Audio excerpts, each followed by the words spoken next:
Là, j'attends juste que ça finisse de se télécharger et de s'installer.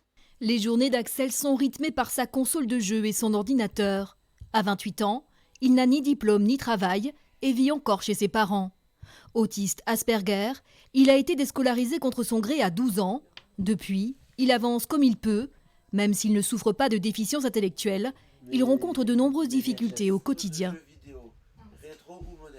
Principalement d'ordre social, euh, de compréhension parmi les autres, la façon de percevoir ce que peuvent ressentir les autres, l'empathie. Vous avez une empathie différente? Disons que je suis un petit peu antipathique, désolé de dire. Comme ça là. Pour Axel, ce qui nous semble D'accord. évident devient compliqué. Prendre ses médicaments, se doucher, cuisiner.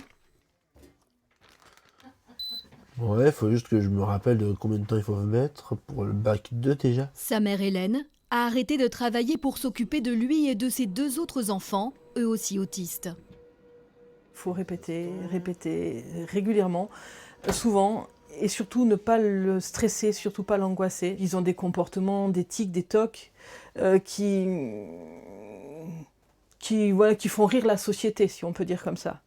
Alors qu'en fait, si on les prend dans le vrai sens de leur intellect, c'est des mines d'or. Pour les aider, une dizaine de professionnels se relaient chaque jour. Mais cela ne suffit pas. Axel retient surtout les lacunes du système français. Tout le système de prise en charge des personnes autistes doit être révisé. Nous, adultes autistes, sommes malheureusement et même trop souvent laissés pour compte par les politiques publiques françaises. Laissé pour compte peut-être, mais décidé à se faire entendre. Axel n'aspire qu'à plus d'indépendance, avoir son propre appartement et la vie de tous les hommes de son âge.